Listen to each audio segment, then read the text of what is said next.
Naxals have struck again in West Bengal, this time stopping troops in their tracks about 7 kilometers away from Ramgarh.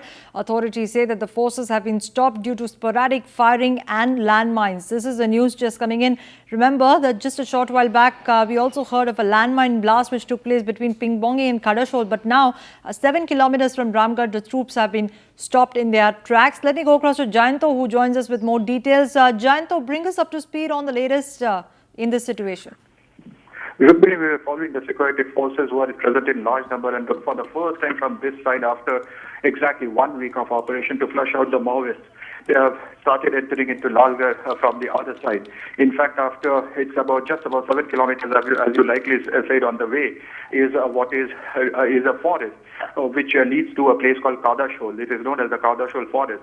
Just before we were about to enter the forest, walking down from Gwaltor, at that point of time there was a huge blast. A mine went off, but apparently did not affect any of the security forces or any of the people over here. After that, when they started moving forward, after about 300 meters or so, they were stopped by another 2 landmines, which of course did not go off, but it was detected on time. And about 300 meters of wire was found attached to it. Right now they are trying to defuse the 2 bombs before they can move ahead. But at this point of time, just before the forest starts, the security forces are waiting before the bombs are defused. But as soon as the first bomb went up, there were sporadic firings from inside the forest and from nearby areas, and that is why the security forces have stopped here before sending a road opening party to clear the way. Right, Jayanto, what is the situation in terms of how far, what kind of headway the forces have been able to make into Lalgarh now? Rukmini, the security forces are inching forward, or perhaps we can say centimeter-wise they're advancing forward.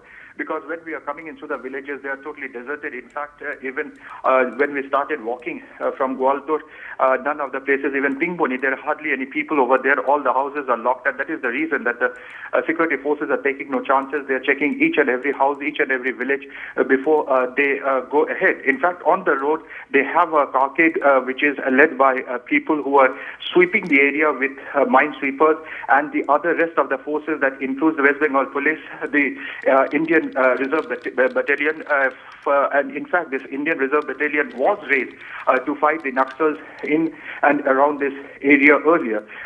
Along with that, the CRPF has also come as a backup, and they have fanned out into the fields. We can see them sitting in the fields taking cover before they come near any forest. That is the way they were trying to advance just before entering the forest, dense forest which leads to Kadashol and beyond that Ramgarh, where the explosion happened. Rukmini?